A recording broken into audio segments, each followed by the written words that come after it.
তো বাড়ির বউয়ের যতই কষ্ট হোক না কেন সে কিন্তু কাজ করতে হবে।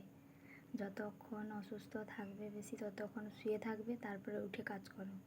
আর অন্য কারোর কিছু হলে বাড়ির বউ দেখবে, কিন্তু বাড়ির বউয়ের কিছু হলে কেউ দেখবে না, বলবেন বলবে আর এরকম হয়েছে বলে শুয়ে আছে, আমাদের হলে আমরা উঠে কাজ করি, এরকম বলবে। কি মানে বলার কিছু থাকে না, কিছু কি বলবো আর। কালকে এত মাথা যন্ত্রণা হচ্ছে, অ্যাসিড করে গেছে, অ্যাসিড মাথায় উঠে মাথা যন্ত্রণা হচ্ছে, বমি করছি। তবুও সেই রাত্রে রান্না করেছি, রান্না করে এত বমি করছি যে খেতেও পাচ্ছি না। আমি বলি না, আমি শুয়েই পড়বো, খাবো না। কিন্তু সেই সকালে উঠে দেখো আবার সেই কাজ করতে হচ্ছে।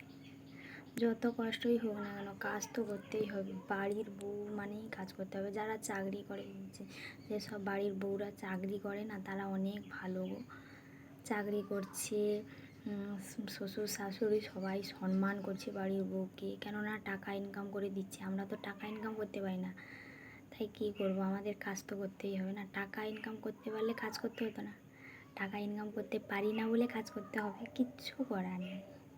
কী করবো, অসুস্থ হলেও করতে হবে আর না হলেও করতে হবে, ভাগ্যটাই এরকম আমাদের।